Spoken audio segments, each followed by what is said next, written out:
Peru's first woman president unveils her cabinet. Supporters of former leader Pedro Castillo stormed the streets. The protesters are urging for the release of Castillo and for new elections. More details on this later in the news.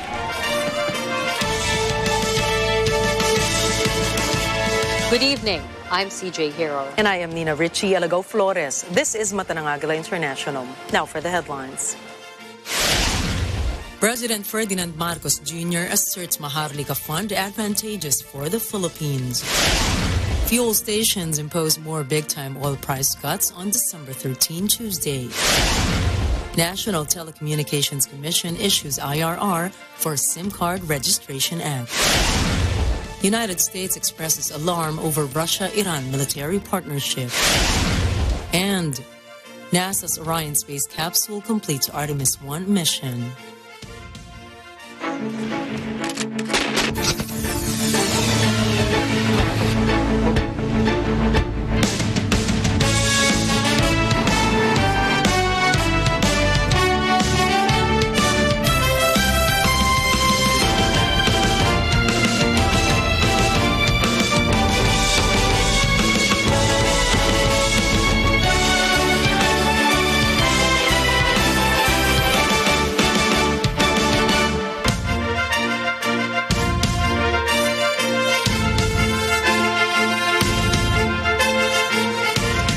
Ferdinand Marcos Jr. himself has brought up the idea of a sovereign welfare fund as he believes it would be beneficial for the country. Eran Santos has the story. President Ferdinand Marcos Jr. believes the proposed Maharlika Wealth Fund would be advantageous for the economy of the Philippines. The president made the remarks in an interview aboard a plane bound for Brussels, Belgium, where he is attending the ASEAN-EU Commemorative Summit on December 14. Reporters asked the president about what he thinks about the Maharlika Wealth Fund, which is currently criticized mainly because of the timing. The president said he wouldn't have brought it up otherwise. He added that it's very clear that the country needs added investments, and the Sovereign Wealth Fund is another way to get that. Earlier, the administration's economic managers called for the passage of the Maharlika Wealth Fund to enable the government to implement its goals for an inclusive and sustainable economic growth. The proposed Maharlika Wealth Fund would support massive infrastructure projects in the sector of agriculture and development in the countryside. Marcos appealed to let the legislators do their job and defer debate on the matter. He said the uproar might be on provisions that may no longer exist. Proponents of the proposal in the House of Representatives have introduced amendments to the Maharlika Wealth Fund bill. The changes include the removal of the State Pension Funds, Government Service Insurance System, or GSIS, and Social Security System, or SSS, as contributors for the seed money for Maharlika, and instead use the earnings from the Bangko Sentral ng Pilipinas, or BSP. The proponents also replaced the President of the Republic as chairman of the Maharlika Board of Directors, with the Finance Secretary to insulate the fund from politics. Eden Santos reporting for Mata ng Agila International. Trusted, connected, on point. House of Representatives, or the House of Representatives, continues to review and improve the proposed Maharlika Wealth Fund, or the MWF bill. House Committee on Banks and Financial Intermediaries Chairman Congressman Irwin Tieng made the assurance in reaction to comments of Chief Presidential Legal Counsel Juan Ponce Enrile for lawmakers to slow down and study well the proposed Sovereign Wealth Fund. Tieng said they understand the concerns of Enrile and the committee is waiting for his recommendations to include in their discussions. From the original version of the proposal, Tieng said a lot of changes have been made, including the inclusion of safeguards. These include the appointment of 4 independent directors instead of just 2. the appointment of a risk management officer, creation of an advisory board to include the National Economic and Development Authority or NEDA, and tasking the board of directors to engage an internal and external auditor. We understand naman yung concerns ng Chief Legal Counsel natin, and we always take into consideration yung mga comments niya. Siguro we'll await yung mga comments and suggestions niya, then we can deliberate that on the floor. Kami naman on our end sa Committee on Banks, we're trying our best. Nilagay namin lahat ng mga safeguards na pwede namin lagay. We're doing this na para mapaganda natin yung bill, and at the same time, makita natin talaga yung maitutulong niya sa ating bansa. President Ferdinand Marcos Jr. has arrived in the Kingdom of Belgium to participate in the ASEAN-EU Commemorative Summit on December 14, 2022. The president will join his fellow heads of state from the Association of Southeast Asian Nations and the European Union to celebrate 45 years of diplomatic relations between the two regional organizations. As the current country coordinator in ASEAN-EU dialogue relations, the Philippines would be responsible for ASEAN's interest in strengthening diplomatic ties with its strategic partners. Leaders from both regional blocs are expected to tackle global and regional security challenges, sustainable development, business investment, and economic cooperation, among other topics. The president, joined by First Lady Luisa Araneta Marcos and the rest of the Philippine delegation in his inaugural visit to Europe, was welcomed by Charge d'Affaires Pablito Mendoza of the Philippine Embassy in Belgium, Deputy Chief of Protocol Anne Van Dior Mail of the Belgium Foreign Affairs Ministry, Chief Protocol Thierry Bechet of the European External Action Service, and other officials from the Philippine Embassy. Oil companies are set to impose more price adjustments on petroleum products this Tuesday or December 13. In separate advisories, the big three oil companies, Chevron Philippines or Caltex, Pilipinas Shell, and Petron Corporation, said they would impose the price reduction around 6 o'clock in the morning. Based on the advisory, gasoline prices will be reduced by 1 peso and 70 centavos per liter, diesel by 3 pesos and 40 centavos per liter, and kerosene by 4 pesos and 40 centavos per liter. Small players like Sea Oil Philippines, PTT Philippines, and Petrogas will deduct fuel prices at the same time as the big three, while Clean Fuel will set its adjustments at around 8 o'clock in the morning. The projected rollback in gasoline is more than 2 pesos, but the Oil Management Bureau of the Department of Energy explained that it was offset at the freight cost. This is now the fourth successive week of fuel price cuts, and that is driven by sufficient inventories in the world market due to lesser demand in China and reduced COVID-19 lockdowns. Telecommunication subscribers will now have to register their SIM cards or face penalties after the National Telecommunications Commission, or NTC, has finalized the implementing rules and regulations for the SIM Card Registration Act. Paulo Ramos has the details. The National Telecommunications, or NTC, has released the implementing rules and regulations, or IRR, for the SIM Card Registration Act. Under the IRR, telecommunications companies and subscribers will both face penalties if they fail to follow the law. Subscribers have 180 days upon the effectivity of the law to register their SIM cards, otherwise they will be deactivated. Telco operators and public telecommunication entities, or PTE, who refuse to register a subscriber's SIM without a valid reason would face a fine of up to 1 million pesos. To register their SIM, subscribers are required to present a photo along with any valid government-issued ID. All SIMs are required to be registered, including eSIMs, those intended only for data, and even those used for wireless broadband modems, machine-to-machine communications, and IoT, or Internet of Things devices. NTC said subscribers who will fail to register will no longer be able to use these SIMs. But once registered, they will be reactivated not later than 5 days after deactivation. The IRR said SIM registration would be done electronically through a secure platform or website provided by the telcos.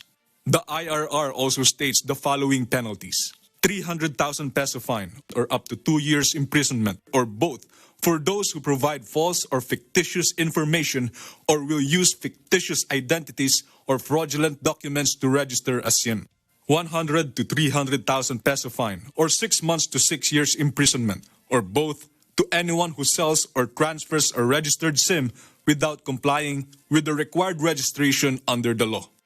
200,000 peso fine or imprisonment of no less than 6 years or both to anyone who transmits misleading or accurate information about the source of phone call or text message with the intent to defraud, cause harm, or wrongfully obtain anything of value, and 300,000 peso fine or imprisonment of up to 2 years or both to any telecommunication companies, resellers, or entities who engage in the sale of stolen SIMs. President Ferdinand Marcos Jr. signed the law last October in a move to curb scams and other crimes amid criticisms the measure could lead to data breaches and privacy violations. Paulo Ramos reporting for Mata ng Agila International. Trusted, connected, on point. The 7-day COVID-19 positivity rate in Metro Manila has increased to 14.4% as of December 10. The number is 2% higher than the 12.4% recorded in the previous week. Octa Research Fellow Dr. Guido David said higher positivity rate was also recorded in 10 other provinces in the country. In a tweet, David said Kalinga's 7-day positivity rate shot up to 57.9% on December 10 compared to the 20.3% recorded on December 3. Positivity rate refers to the percentage of individuals found positive of COVID-19 among the total number of individuals tested. Nueva Ecija followed Kalinga with 49% positivity rate, Isabela with 40.5%, Camarines Sur with 39.2%, and Ilocos Sur with 36.9%. According to Octa, other provinces that logged higher positivity rate include Cavite, Laguna, Rizal, Cebu, and Bulacan. The Commission on Elections today has commenced the continuation of voter registration for the Barangay and Sangguniang Kabataan elections or BSKE to be held in October next year. Madeline Villar Moratillo reports. Long queues were witnessed at offices of the Commission on Elections or COMELEC in different parts of the country today. The same situation was also observed at the COMELEC office in Manila, but to the public's surprise, the voter registration will be held at the mall. Sabi kasi pupunta kami rito kasi senior citizen nga magpaparehistro. Hindi naman sinabi na hinatid kami ng barangay sasakyan, dito kami pupunta. Kaya nagulat kami pagpunta namin kasi ito kapitbahay namin. Ngayon matagal na siyang gusto magpa-register. Nakakaano naman kasi matanda na. Kailan namin dito. COMELEC said they issued an earlier advisory aside from posting in their social media and informed barangay officials of the changes. To say, may ilang mga barangay officials na hindi nakadalo. Pero nonetheless, nag-post po kami sa aming iba't ibang Facebook page nung mga registration schedule namin. So, for registrants residing in 1st and 4th District of the city, the voter registration will be held at SM Manila. Registrants from the 3rd District will be at SM San Lazaro. Registrants from 4th District will be at Lucky Chinatown Mall. Those from the 5th District is at Robinson's Place, Manila, and residents from District 6 is at Robinson's Otis. Attorney Gregorio Bonifacio of COMELEC Manila said they wanted a more convenient registration for the public. Iniiwasan na po kasi namin na maging inconveniente at maiwasan yung mahabang pila, yung siksikan dito po sa labas ng opisina natin. Siyempre alam naman po natin na yung building natin hindi nakakayanin magkaroon ng maraming tao sa loob. So para maiwasan yung anumang aberya, mas maganda pong nasa mall na po tayo. The COMELEC Manila expects to process 500 applications from the previous 200 applications a day now that the registration is conducted in malls. The voter registration would last until January 31, 2023 from 8 in the morning up to 5 o'clock in the afternoon Mondays through Saturdays. COMELEC also reminded that there are no registrations on Sundays and on declared holidays like December 24 and 31. The ball body said they also had an off-site mall registrations every Thursdays, Fridays, and Saturdays, but the registrants should coordinate with the COMELEC to find out where are these located.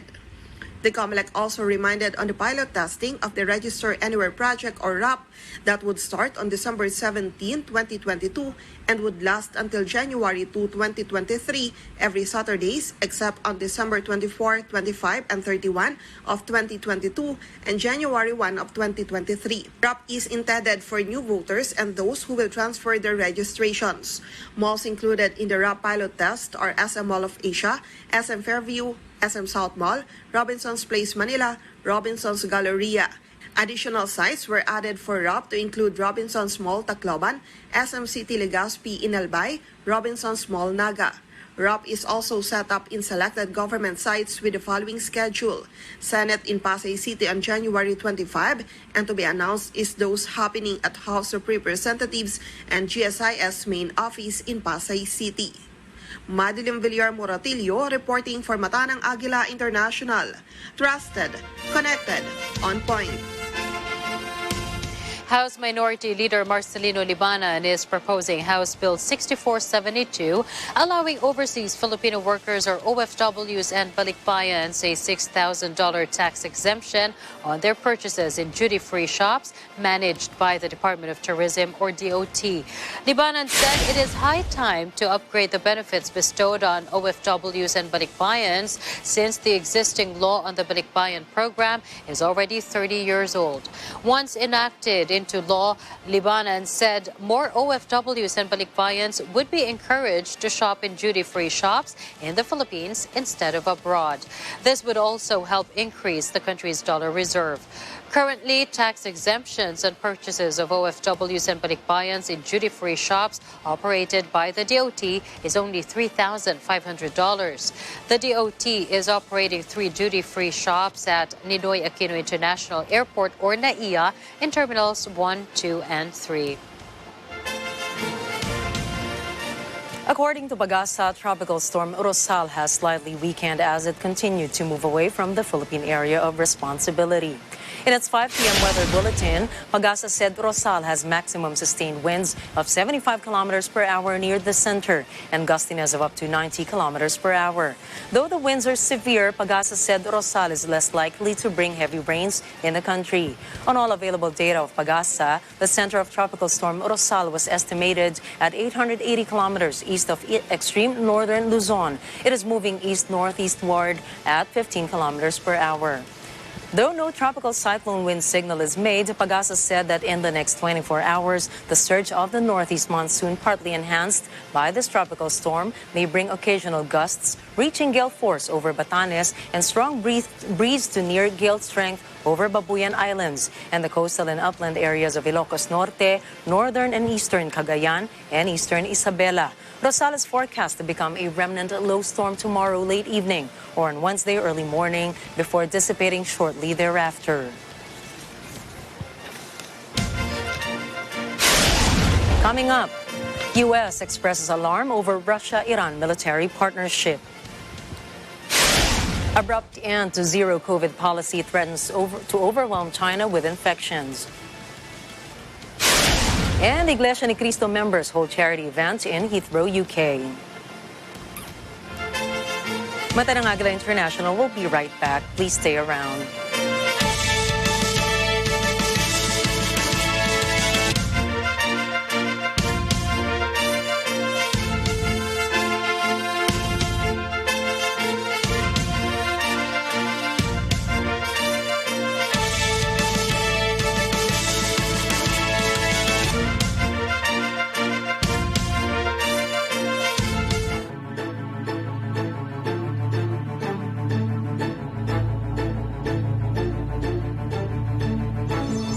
Usapang puso muna tayo. Ang cardiovascular disease is the leading cause of death or mortality worldwide. Sad to say, the heart failure program in the Philippines have not really gone up yet. Maraming issues during his time. Kasama si Atty. Sal Panelo at Dr. Antonio Sibulo, cardiologist, sa Counterpoint tuwing Miyerkules alas 10:30 ng gabi dito sa Net 25. Sinong malapit sa puso mo? Siyempre, yung kabiyak mo. Siyempre. Pinakilala mo na sa akin yun. Correct. Si Susan, di ba? Hindi Good food, good times, good news. Balik kusina na naman ang inyong paboritong cooking show. Katakam-takam na recipes, masarap na kwentuhan, at walang sawang tawanan. Kasama ng ating espesyal na celebrity guests, natyak na magdadala ng kasiyahan, kasama ang aking pinsan na si Sandy Daza. Kain na! Dito lamang sa Lutong Daza sa Net 25. This portion is brought to you by 318 Automart, Arlex Trading and Construction Supplies.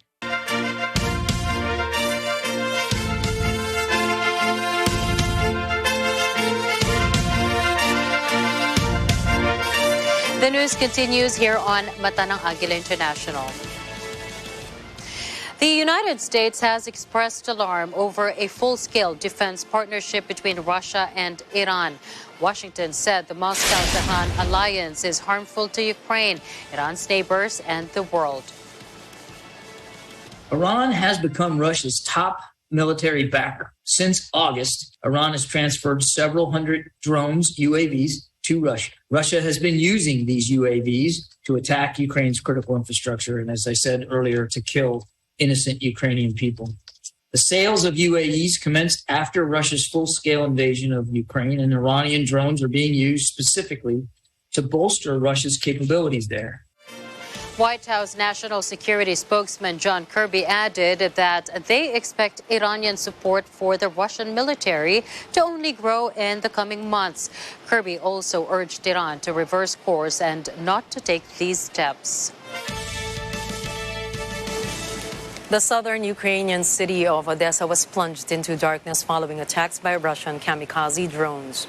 On Sunday, Regional Governor Maxim Marchenko said that 300,000 people had no electricity, but that power was gradually returning to Odessa.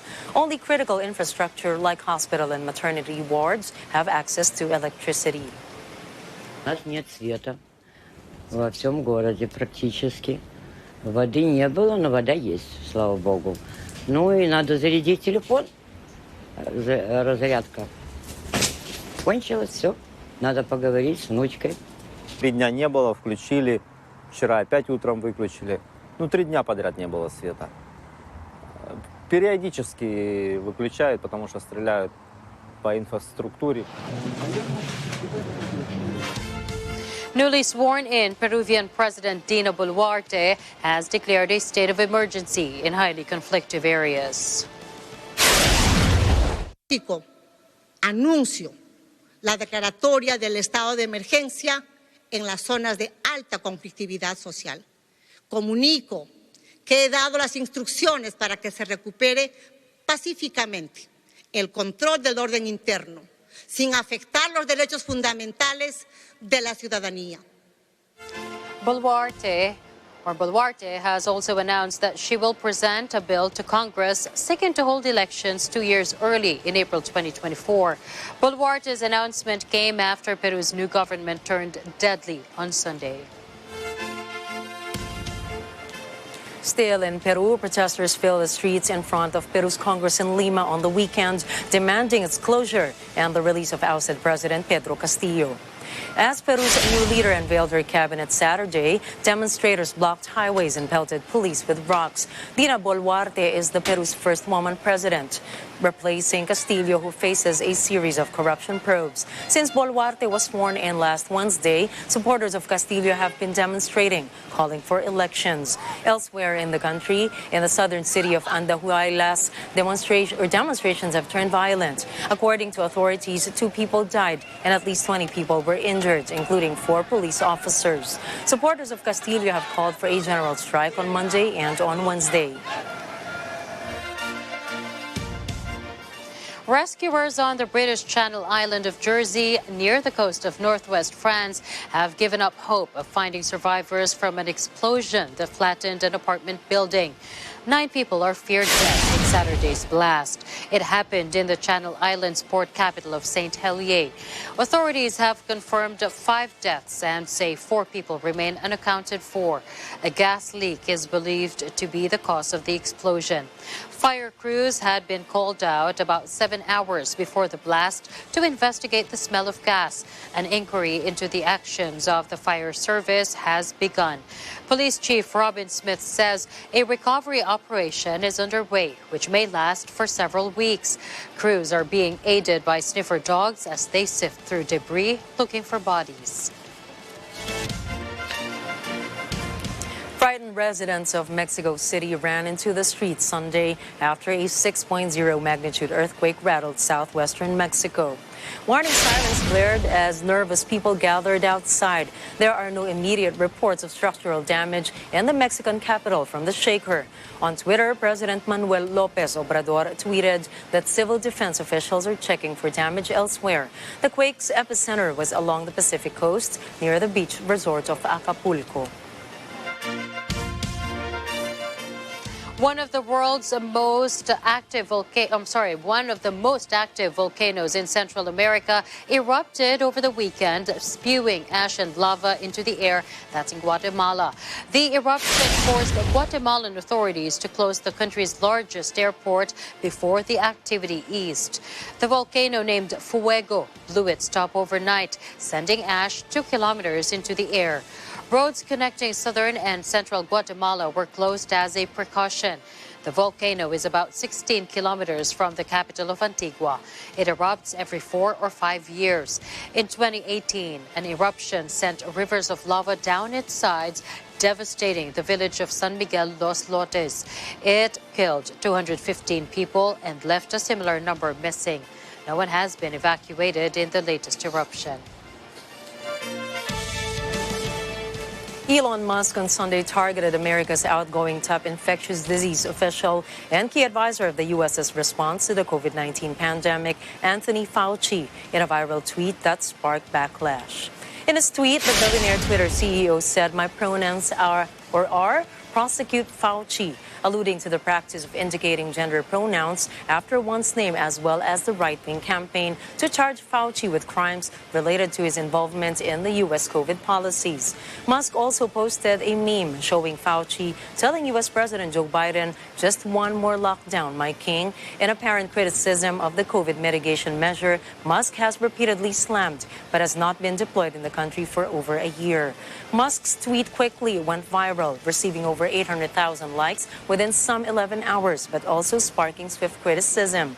However, after Fauci's name was propelled to the top of Twitter's trends with over 600,000 mentions, Musk apparently felt the need to elaborate on why he thought the controversial phase of America's response to the pandemic should be investigated. In a response to one critic, Musk said Fauci lied to Congress and funded gain-of-function research that killed millions of people. China has announced it would retire an app used to track travel to areas with COVID-19 cases, a milestone in the country's rapid turn away from its zero-tolerance coronavirus strategy.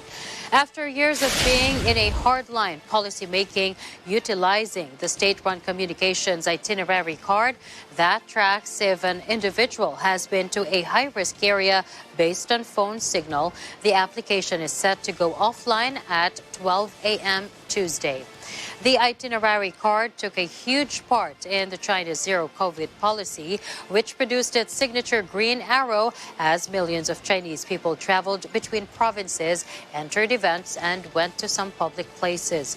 The application was launched way back 2020 to predict the level of COVID exposure through different colors and with several changes.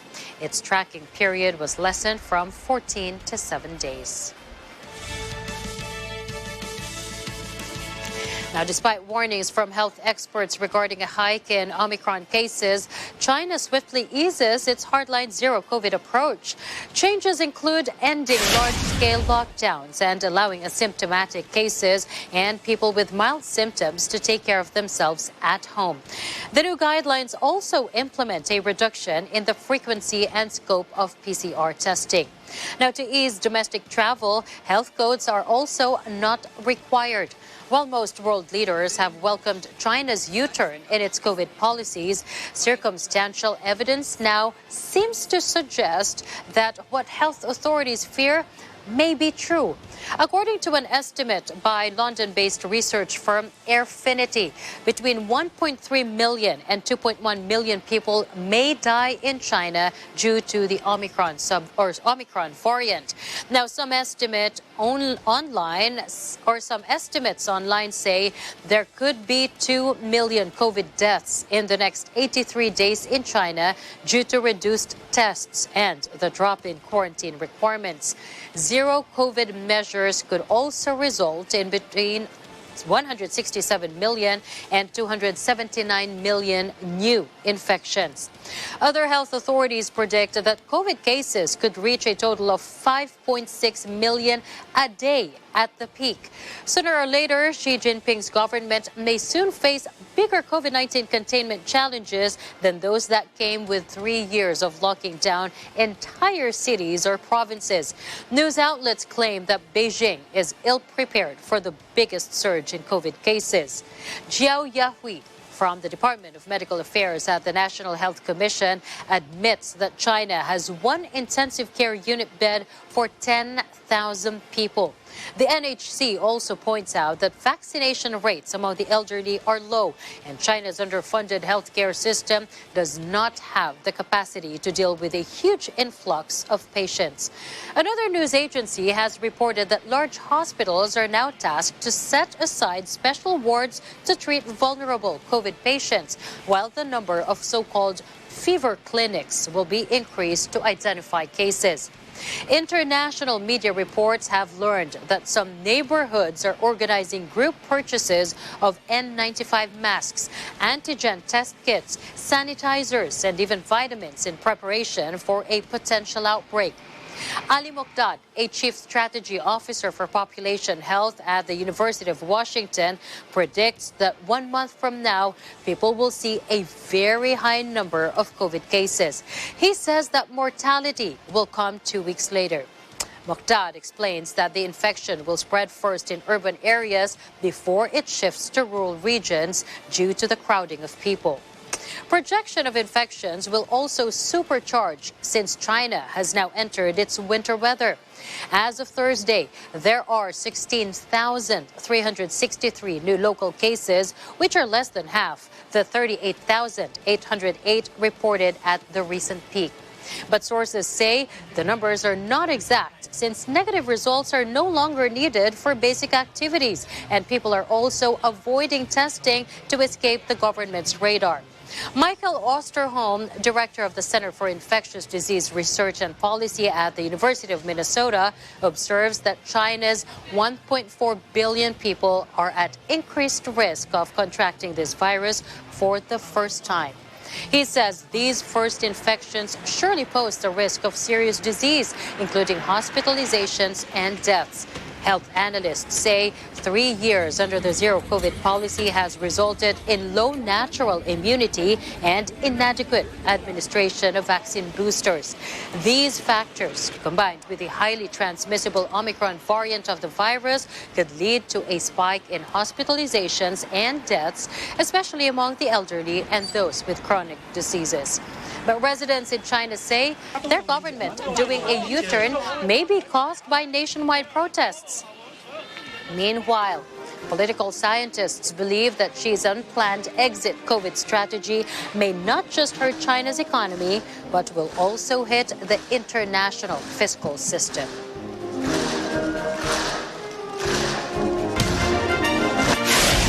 Up next, Nevada Health Department warns of wintertime respiratory illnesses. FBI warns holiday shoppers of online scams. And Iglesia ni Cristo members holds charity event in Heathrow, UK. Stay tuned. Mata ng Agila International. We'll be right back with more global stories.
Naging background dancer ni Vilma Yung mga gumaganon.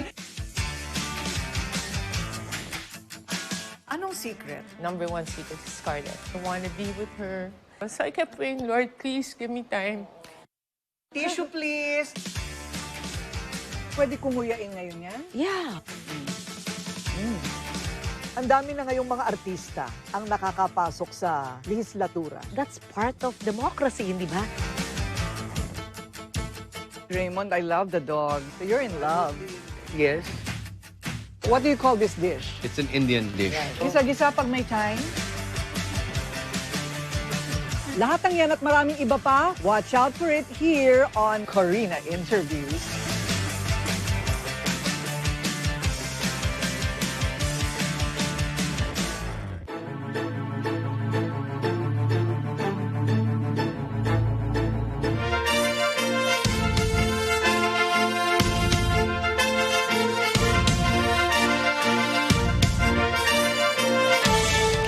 According to Judiciary's Mizan news agency, Iran has carried out a second public execution of a man convicted of killing two members of security forces.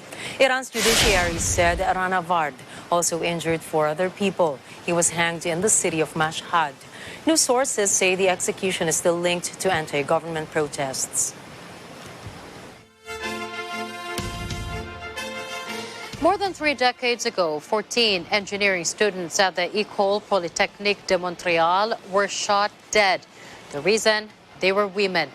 Today, the tragedy still sparks pain and reminds people around the world to continue the fight against gender-based violence. In Toronto, Joshua Santillana tells us more. 33 years ago, an act of violent misogyny shook Canada.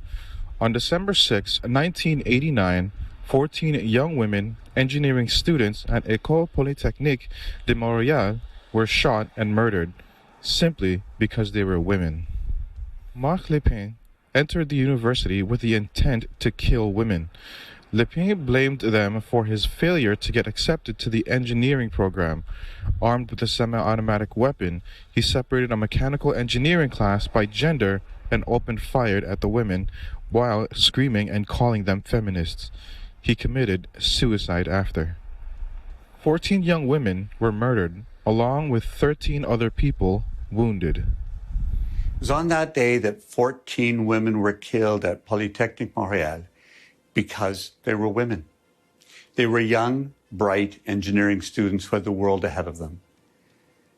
Geneviève Bergeron, Hélène Colgan, Nathalie Croteau, Barbara Dagneau, Anne-Marie Edward, Maud Havernick, Maurice Lagagnère, Maurice Leclerc, Anne-Marie Lemay, Sonia Pelletier, Michel Richard, Annie Saint-Arnaud, Annie Turcotte, Barbara Kluznik-Vidivietz. We must remember their names.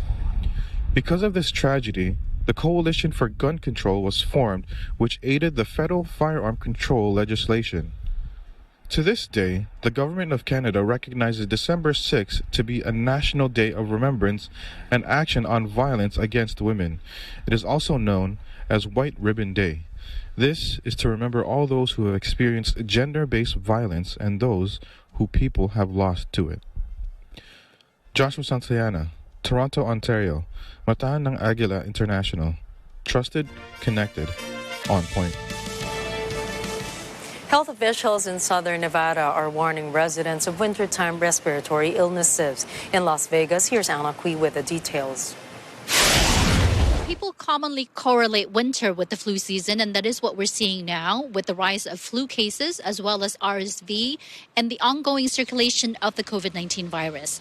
The Southern Nevada Health District here in Las Vegas warns the community about the impact these respiratory illnesses can have on the healthcare system, especially on individuals who are high risk for complications from these type of illnesses. The health agency reports more than 1,800 cases of RSV or respiratory syncytial virus in November, and that is a 200% increase compared to the same time last year.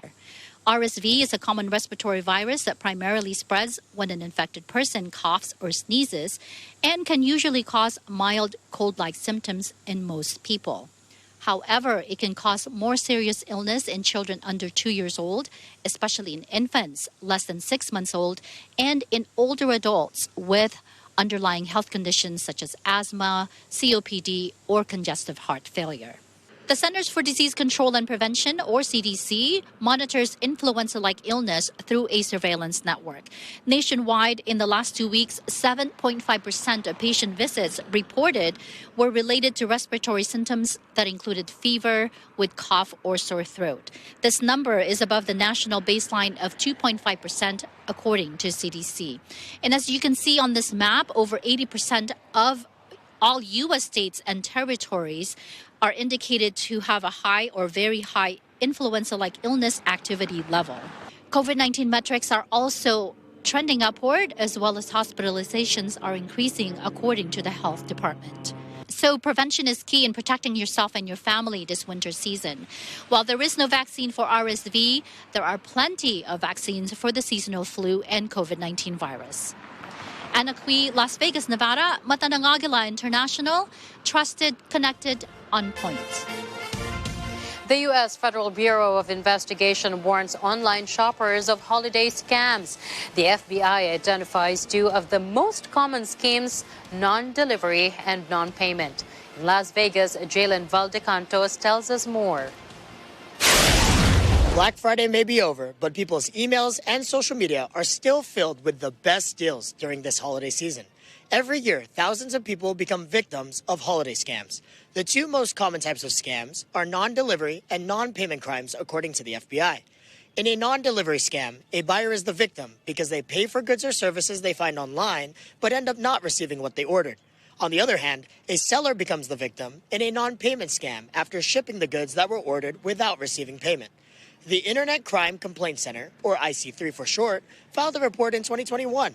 It stated non-payment and non-delivery scams cost people more than $337 million. The same report stated that credit card fraud accounted for an additional $173 million in losses. According to the FBI, auction fraud, when an item is misrepresented on an auction site, and gift card fraud, when a seller asks you to pay with a prepaid card, are also common scams people need to be aware of. So when shopping online this holiday season or any time of year, do your part to avoid becoming a scammer's next victim.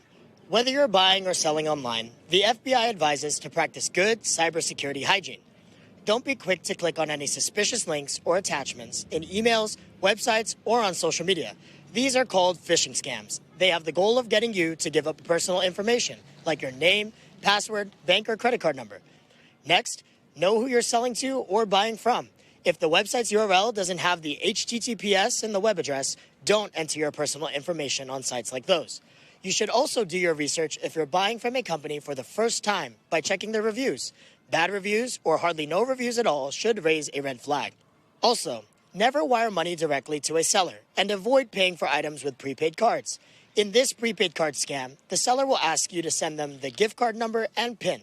But instead of using that gift card for your payment, the scammer will steal the funds and you'll never receive your item. So if you were to remember one thing from all this, if it seems too good to be true, it probably is. So to everyone out there, take care and stay safe this holiday season. Jalen Valdecantos, Las Vegas, Nevada, Matanang Agila International, trusted, connected, on point.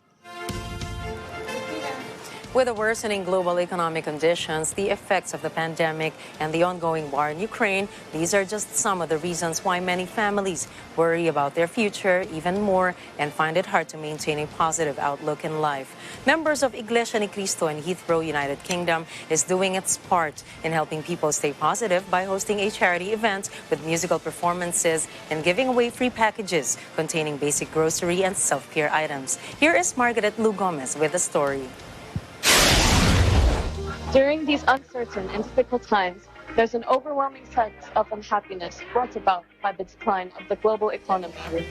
Many people are finding it hard to stay positive and are looking to find hope and places for inspiration. Making a difference is the Iglesia Ni Cristo Church of Christ through its ongoing Care for Humanity programs. Their charitable works are helping many struggling families and communities across the globe. Today, INC members in Heathrow, United Kingdom are holding a free concert expressing messages of hope and positivity. The creative art of music connects us in ways that make us cheerful. Music boosts our mood and well-being, and others use it as a form of therapy to calm the mind and body. Performers from different age groups showcased their musical talents with enthusiasm and energy, using original Christian music compositions. Exceeded my expectations. I just expected some music, some singing, but this performance was spectacular. It made me want to sing and praise the Lord. I feel like it improved my mental health. Seeing all this, seeing the happiness, seeing the joy, the positivity that everyone has brought here. Because if they were just like talking, not like young people, they wouldn't be able to hear it as much. But because it was through music and something that a lot of young people listen to, I feel like teenagers and young adults will be able to listen to the message more. To end a truly heartwarming gathering of friends and colleagues, care packages containing basic grocery items and tokens of appreciation were given out, promoting help and encouragement to those who are most in need. Reporting from London, United Kingdom, this is Margaret Lou Gomez for Matanang Agila International. Trusted, connected, on point.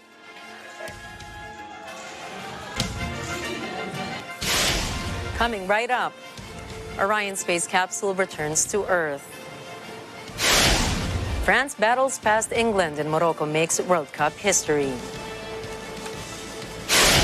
And Gawad America Awards 2022 recognizes Filipinos for excellence. More global news coming your way when Matanang Agila International returns.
NASA's Orion space capsule splashed down safely in the Pacific Ocean Sunday, completing the Artemis 1 mission. The unmanned Orion spacecraft spent more than 25 days on a flight that orbited the moon twice. As it returned to Earth, Orion re-entered the atmosphere at a speed of 40,000 kilometers per hour. Re-entry temperatures reached more than 2,700 degrees Celsius. 3 huge red and white parachutes were deployed to slow the capsule before it floated down to the water just off the California coast. Orion logged more than 2.25 million kilometers during its journey. The flight is the first step in returning humans to the lunar surface. The next Artemis mission is planned for 2024. It will have 4 astronauts aboard who will orbit the moon. A third mission is as early as 2025 will include a 2-person lunar landing.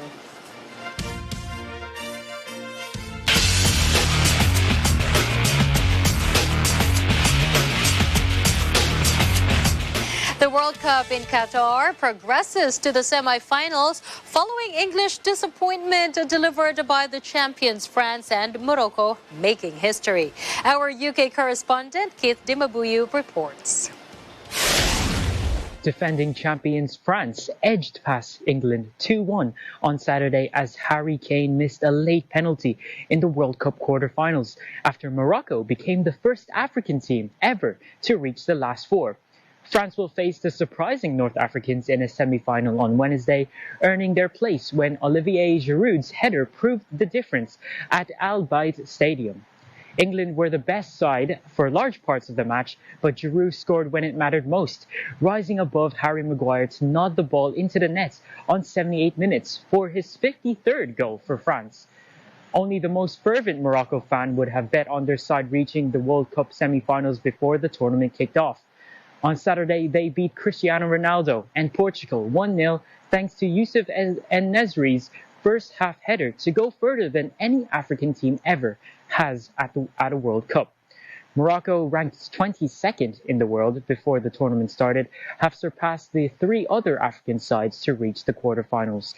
Argentina and Lionel Messi will face 2018 losing finalist Croatia in the other semi-final after the Croatians dumped out pre-tournament favorites Brazil on Friday.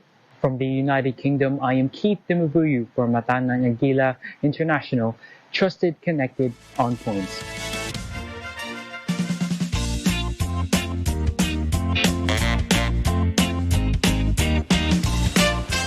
The annual Gawad America Awards honors the talent, ingenuity, and achievements of Filipinos from various industries and sectors. It underscores how Filipinos, no matter where they are, continue to take meaningful strides in society. In Hollywood, California, Alan Basalyaje has this report. Every year, the Gawad America Awards Night recognizes Phil-Am and Filipino individuals who've excelled in their area of expertise and who have in large part contributed to society. Aside from awards, this event also puts on a show, which we don't want to be late to. Among the performers were Gawad America Awards winners, like renowned R&B singer Chris Lawrence. Awards were also presented for excellence in business. Recipients in this category shared some of their know-how for keeping pace with the demands of their trade. Going into business is really tough, especially if you're young, but if you have a happy and positive mind, everything is possible. My dream is not for me or for myself, but my dream is for other people. So it's a challenge over the years that technology keeps on changing, especially the digital marketing. So kailangan palagi kang nakikisabay. For the Lifetime Achievement Award in Public Service, Net25's own Counterpoint host, attorney Salvador Pinello, was duly recognized. What do you expect to see in this night of celebration? That I want to see for myself. I'm not familiar with this organization, but I'm, as I said, I'm honored that I'm being given the recognition. So I think I'll just enjoy it. You've been trending before there was social media and online personalities. Is there a responsibility for influencers towards the people who might follow them? Well, what is very important is you have to be truthful on everything and on anything that you deal yourself with. or if you're confronted with anything. Truth matters. That's very important. I would be remiss if I didn't mention that one of the highlights of Counterpoint is when you perform. And while I'm not going to make you sing any lines, I will say, unless you want to, sir, the mic is yours. No, I'd rather not. Attorney Sal, thanks for speaking with Net25 Eagle News. Thank you. Let's net together. Salamat mo masasabi ko sa ating lahat. Let us love one another. Magmahalan tayo. Salamat po. Now, we didn't press Attorney Pinello any further for our song, but take our word for it, he's quite the showman. Alan Basoyahe, Hollywood, California. Mata ng Agila International. Trusted, connected, on point. And now to help you start this week, here's a quote from Ayn Rand, a Russian-born American writer and philosopher. A creative man is motivated by the desire to achieve, not by the desire to beat others.